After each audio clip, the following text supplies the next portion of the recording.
Subscribe ಮಾಡ್ತಿಲ್ಲ, subscribe ಮಾಡಿ. ಇನ್ನಷ್ಟು ವೀಡಿಯೋಗಳನ್ನು ಹಾಕೋದಕ್ಕೆ ನನಗೆ ಮೋಟಿವೇಶನ್ ಸಿಗುತ್ತೆ.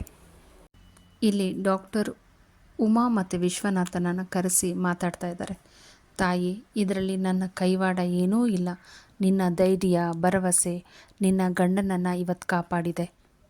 ಈ ರೀತಿ ಹೇಳಿ ವಿಶ್ವನಾಥನ ಕಡೆ ತಿರುಗಿ ಹೇಳ್ತಾರೆ, ವಾರಕ್ಕೊಂದ್ಸಲಿ ಬಂದು ಚೆಕಪ್ಪನ್ನು ಮಾಡಿಸ್ಕೊಂಡು ಹೋಗಿ, ಈಗ ನೀವು ಹೊರಡ್ಬೋದು ಅಂತ ಹೇಳಿದಾಗ ಇಬ್ಬರಿಗೂ ತುಂಬ ಖುಷಿಯಾಗಿ ಡಾಕ್ಟರ್ಗೆ ನಮಸ್ಕಾರವನ್ನು ಮಾಡಿ ಅಲ್ಲಿಂದ ಹೊರಡ್ತಾರೆ.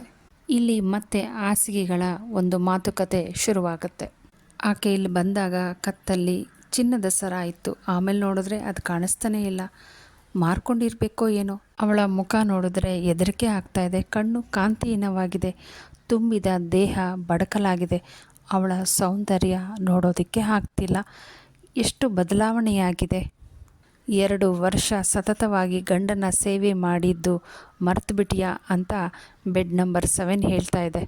ಅವನ ಆರೋಗ್ಯಕ್ಕಾಗಿ, ತನ್ನ ಸೌಭಾಗ್ಯಕ್ಕಾಗಿ, ತನ್ನ ಸೌಂದರ್ಯವನ್ನು, ಸಂತೋಷವನ್ನು, ಆರೋಗ್ಯವನ್ನು ಎಲ್ಲವನ್ನು ಬದಿಗಿಟ್ಟು ಕೆಲಸ ಮಾಡಿ ಎಷ್ಟೊಂದು ತ್ಯಾಗ ಮಾಡಿದ್ದಾಳೆ ಆಕೆ. ನಾನು ಹೆಂಗಸರ ವಾರ್ಡಿಗೆ ಬಂದದ್ದು ಇದೇ ಮೊದಲ ಬಾರಿಗೆ. ಎಂದೂ ಬಂದಿರಲಿಲ್ಲ. ನರ್ಸ್ ತೂಗಿ ಹಾಕಿದ್ದಂಥ ಚೀಟಿಯನ್ನು ನೋಡಿದೆ. ನಿನ್ನ ನಂಬರ್ ಎಷ್ಟು? 8ನೆಯ ಬೆಡ್ಡು ಕೇಳಿತ್ತು. Bed number 7. ನನ್ನನ್ನು ಇಲ್ಲಿಗೇಕೆ ತಂದರು? ಯಾಕಂದರೆ ಯಾರೋ ಹೊಸ ರೋಗಿ ಬಂದಿರಬೇಕು. ಪಾಪ, ಇನ್ನೊಂದು ದೇವಿ ಈ ಹೊಸ ನರಕಕ್ಕೆ ಪ್ರವೇಶವನ್ನು ಪಡೀತಿದ್ದಾರೆ. ಸೈಲೆಂಟಾಗಿರೋ ಹೊಸ ರೋಗಿ ಬರ್ತಾ ಇದ್ದಾಳೆ. ನಾನು ಕುತೂಹಲದಿಂದ ನೋಡಿದಾಗ ಬಂದಿದ್ದು ಉಮಾ ಆಗಿರ್ತಾಳೆ. ಅವಳ ಸೌಂದರ್ಯ ಮಾಯವಾಗಿರುತ್ತೆ. ನಮಗೆಲ್ಲರಿಗೂ ಶಾಕ್ ಆಗುತ್ತೆ. ನಾನು ಉದ್ವೇಗದಿಂದ ಉಮಾ ಉಮಾ ಅಂತ ಕಿರ್ಚುತ್ತೀನಿ. ಉಮಾ ಜೊತೆ ಒಬ್ಬ ವ್ಯಕ್ತಿ ಬಂದಿರ್ತಾರೆ. ಅವ್ರಿಗೆ ಈಕೆ ಹೇಳ್ತಾಳೆ, ನೀವು ಬೇಗ ಹೋಗಿ, ನಿಮಗೆ ಆಫೀಸ್ಗೆ ತಡ ಆಗುತ್ತೆ. ಇವರಿಬ್ಬರು ಮತ್ತೆ ಮಾತಾಡ್ಕೊಳ್ತಿದ್ದಾರೆ. 6 ತಿಂಗಳಲ್ಲಿ ಈ ವ್ಯಕ್ತಿ ಇಷ್ಟೊಂದು ಬದಲಾಗಿದ್ದಾನ? ಸಣ್ಣಗಿದ್ದಂಥ ಇವನು ಎಷ್ಟು ಮೈಕೈ ತುಂಬಿಕೊಂಡು ಮುಖದಲ್ಲಿ ಇಷ್ಟೊಂದು ಕಾಂತಿ, ಇಷ್ಟೊಂದು ಬದಲಾವಣೆ ಹೇಗೆ ಸಾಧ್ಯ ಅನ್ನೋ ರೀತಿ ಒಬ್ಬರನ್ನೊಬ್ಬರು ನೋಡ್ಕೊಳ್ತಾ ಇದ್ದಾರೆ. ವಿಶ್ವನಾಥ ಹೆಂಡ್ತಿಯನ್ನು ಅಡ್ಮಿಟ್ ಮಾಡಿ, ಸರಿ ನನಗೆ ಟೈಮ್ ಆಯಿತು, ನಾನು ಹೋಗ್ತೀನಿ ಅಂತ ಹೇಳಿ ಅಲ್ಲಿಂದ ಹೊರಡ್ತಾನೆ. ಇವಳು ಪ್ರತಿದಿನ ಬಸ್ ಬರುವಂಥ ಸಂದರ್ಭದಲ್ಲಿ ತಲೆ ಬಾಚಿಕೊಂಡು ರೆಡಿಯಾಗಿ ಹೊರಗಡೆ ನಿಂತ್ಕೊಳ್ತಾ ಇದ್ಲು, ಗಂಡ ಬರ್ತಾನೇನೋ ಅಂತ. ಹೀಗೆ ಕೆಲವು ದಿನಗಳು ನಡೆಯುತ್ತೆ. ಬರ್ತಾ ಬರ್ತಾ ಗಂಡ ಬರೋದೇ ಕಮ್ಮಿ ಆಗ್ತಾ ಹೋಗುತ್ತೆ. ಒಂದಿನ ಸಂಜೆ ಎಂದಿನಂತೆ ಬಸ್ ಬರುವಂಥ ಸಮಯದಲ್ಲಿ ತಲೆ ಬಾಚಿಕೊಂಡು ಹೊರಗಡೆ ನಿಂತ್ಕೊಳ್ತಾಳೆ. ಅಷ್ಟರಲ್ಲಿ ಪಕ್ಕದಲ್ಲಿದ್ದಂಥ ಒಬ್ಬ ರೋಗಿ ಈಕೆಯನ್ನು ರೇಗಿಸ್ತಾಳೆ, ಗಂಡ ಬರೋದಕ್ಕೆ ಕಾಯ್ತಾ ಇದೆಯಾ ಅಂತ. ಇವಳು ಹಾಗೆ ನಡ್ಕೊಂಡು ವರಂಡಾ ಕಡೆಗೆ ಹೋಗ್ತಾಳೆ. ಒಂದು 15 ನಿಮಿಷ ಆದರೂ ಒಳಗೆ ಬರೋದಿಲ್ಲ. ಆಗ ಪಕ್ಕದಲ್ಲಿದ್ದಂಥ ರೋಗಿ ಅಂದ್ಕೊಳ್ತಾಳೆ, ಮೋಸ್ಟ್ಲಿ ಗಂಡ ಬಂದಿರಬೇಕು, ಮಾತಾಡ್ಸ್ಕೊಂಡು ಬರ್ತಾ ಇದ್ದಾಳೆ ಅಂತ. ಅವಳು ಒಬ್ಬಳೇ ಒಳಗಡೆ ಬರ್ತಾಳೆ. ಇದನ್ನು ನೋಡಿದಂಥ ಆಕೆ ಕೇಳ್ತಾಳೆ, ಏನು ಒಬ್ಬಳೇ ಬರ್ತಿದೆಯಾ, ಗಂಡ ಎಲ್ಲಿ ಅಂದರೆ, ಇಲ್ಲ ಅವ್ರಿಗೆ ತುಂಬ ಕೆಲಸ ಅಂತೆ ಆಫೀಸಲ್ಲಿ, ಹಾಗಾಗಿ ಬರಲಿಲ್ಲ ಅಂತ ಹೇಳಿ ಬೇಜಾರು ಮಾಡಿಕೊಂಡು ಮಲ್ಕೊಂಡ್ಬಿಡ್ತಾಳೆ. ಅವಳ ಕಣ್ಣೀರನ್ನು ನೋಡಿ ಈ 2 ಹಾಸಿಗೆಗಳು ಮಾತಾಡೋಕ್ಕೆ ಶುರು ಮಾಡುತ್ತೆ. ಗಂಡನನ್ನು ಬಿಟ್ಕೊಡದೆ ಯಾವ ರೀತಿ ಮಾತಾಡಿ ಒಬ್ಬಳೇ ನೋವು ತಿಂತಾ ಇದ್ದಾಳೆ ಅಂತ ಮಾತಾಡ್ಕೊಳ್ತಾರೆ. ಇಲ್ಲಿ 15 ದಿವಸ ಆದರೂ ಗಂಡ ಬಂದಿರಲ್ಲ. ರೋಗಿಗೆ ಔಷಧಿಗಿಂತ ಪ್ರೀತಿ, ವಿಶ್ವಾಸ ತುಂಬ ಮುಖ್ಯ ಆಗುತ್ತೆ ಅವರು ಬೇಗ ಚೇತರಿಸ್ಕೊಳ್ಳೋದಕ್ಕೆ. ಜೊತೆಗೆ ಮಗನನ್ನು ಸಹ ನೋಡಿರೋದಿಲ್ಲ. ಕಾರಣ, ಗಂಡ ಮಗನನ್ನು ಕರ್ಕೊಂಡೇ ಬಂದಿರೋದಿಲ್ಲ.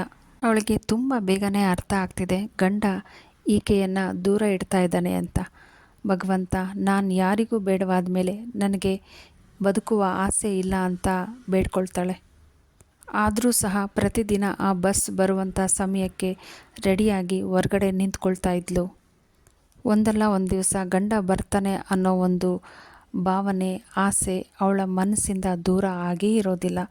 ಒಂದು ದಿವಸ ಹೀಗೆ ಮಲಗಿರ್ತಾಳೆ. ತಲೆ ತುಂಬ ಬೆಡ್ಶೀಟನ್ನು ಹೊತ್ಕೊಂಡು ಯಾರೋ ಬರ್ತಿದ್ದಾರೆ ಅನ್ನೋ ರೀತಿ ಅವಳಿಗೆ ಭಾಸವಾಗುತ್ತೆ. ಅಷ್ಟರೊಳಗೆ ಹತ್ರ ಬಂದು ಉಮಾ ಅಂತ ಯಾರೋ ಕೂಗ್ದಂಗೆ ಆಗುತ್ತೆ. ಆ ಒಂದು ಮುಸುಕನ್ನು ತೆಗೆದು ನೋಡಿದ್ರೆ ಅಲ್ಲಿ ನಿಂತಿದ್ದಂಥ ಹೆಂಗಸು ಗೌರಿ ಅಂತ. ಆಕೆ ಹೇಳ್ತಾಳೆ, ಇಲ್ಲಿ ನನಗೆ ಪರಿಚಯ ಇರೋರನ್ನ ನೋಡೋಕ್ಕೆ ಬಂದಿದ್ದೆ, ಹಾಗೆ ನಿನ್ನನ್ನು ನೋಡ್ಕೊಂಡು ಹೋಗೋಣ ಅಂತ ಬಂದೆ ಅಂತ ಹೇಳ್ತಾಳೆ. ಎಲ್ಲಿ ನಿಮ್ಮ ಯಜಮಾನರು ಕಾಣಿಸ್ತಾ ಇಲ್ಲ, ಬರಲಿಲ್ವಾ ಅವರು ಅಂತ ಕೇಳ್ತಾಳೆ. ಅವರಿಗೆ ಸಮಯ ಸಿಕ್ಕಿದಾಗ ಬರ್ತಾರೆ, ಆಫೀಸಲ್ಲಿ ತುಂಬ ಕೆಲಸ ಇದೆ ಅಂತ ಉಮಾ ಸುಳ್ಳನ್ನು ಹೇಳ್ತಾಳೆ. ಅದಕ್ಕೆ ಈಕೆ ಪ್ರಶ್ನೆ ಮಾಡ್ತಾಳೆ, ಎಷ್ಟು ದಿನ ಆಯಿತು ನಿಮ್ಮ ಯಜಮಾನರು ನಿನ್ನನ್ನು ನೋಡೋಕ್ಕೆ ಬಂದು? 3 ದಿವಸ ಆಯಿತು ಅಷ್ಟೇ. ಗೌರಿ, ಉಮಾ ಯಾಕೆ ಈ ರೀತಿ ಸುಮ್ಮನೆ ಸುಳ್ಳು ಹೇಳ್ತೀಯ? ನಿನ್ನ ಗಂಡನ ನಡತೆ ಏನು ಅಂತ ನನಗೆ ಗೊತ್ತಿದೆ. ಉಮಾ, ನನಗೊಂದು ಸುದ್ದಿ ಗೊತ್ತಾಯಿತು. ಮುಂದಿನ ಸೋಮವಾರ ನಿನ್ನ ಗಂಡನಿಗೆ ಕುಲಕರ್ಣಿಯವರ ಮಗಳನ್ನು ಕೊಟ್ಟು ಪಶ್ಚಿಮ ವಾಹಿನಿಯಲ್ಲಿ ಮದುವೆಯಂತೆ. ಇದನ್ನು ಕೇಳಿದ ತಕ್ಷಣ ಅವಳು ನಂಬೋದೇ ಇಲ್ಲ. ನಿಜ ಹೇಳು ಅಂದಾಗ ಇವಳು ಹೇಳ್ತಾಳೆ, ಹೌದು ನಿಜ. ಈ ಮಾತನ್ನು ಕುಲಕರ್ಣಿಯವರ ಅಕ್ಕನೇ ನನಗೆ ಬಂದು ಹೇಳಿದ್ದು ಅಂತ ಹೇಳಿದಾಗ ಉಮಾ ಈ ಮಾತನ್ನು ಕೇಳಿ ಸ್ವಲ್ಪ ಬೇಗನೆ ಶಾಂತಳಾಗ್ತಾಳೆ. ಅದನ್ನು ನೋಡಿ ನನಗೆ ಆಶ್ಚರ್ಯ ಆಗುತ್ತೆ. ದೇವರು ಅವರಿಬ್ಬರಿಗೆ ಒಳ್ಳೆಯದನ್ನು ಮಾಡಲಿ. ಇಲ್ಲೊಂದು ಲೈನನ್ನು ಹೇಳಿದ್ದಾರೆ, ಗಮನಿಸಿ. ಛಿದ್ರವಾದ ಅಂಗಿಯನ್ನು ಕೊಡಲು ಆದೀತೆ ಅನ್ನುವ ಒಂದು ರೀತಿಯ ಕ್ವಶನ್ ಮಾರ್ಕು ಅವಳ ಮುಖದಲ್ಲಿ ಕಾಣಿಸ್ತಾ ಇರುತ್ತೆ. ತದನಂತರ ಗೌರಿ ಅಲ್ಲಿಂದ ಹೊರಟೋಗ್ತಾಳೆ. ಉಮಾ ಮತ್ತೆ ಮುಸುಕನ್ನು ಹಾಕಿಕೊಂಡು ಮಲ್ಕೊಂಡು ಕಣ್ಣೀರಿಂದ ಆ ದಿಂಬೆಲ್ಲ ಒದ್ದೆ ಆಗುತ್ತೆ. ನಾನು ಮೌನವಾಗಿ ಆಕೆಯ ಜೊತೆಗೆ ದುಃಖಿಸಿದೆ. ಕತ್ತಲು ನಿಧಾನವಾಗಿ ಕವಿಯತೊಡಗಿತು.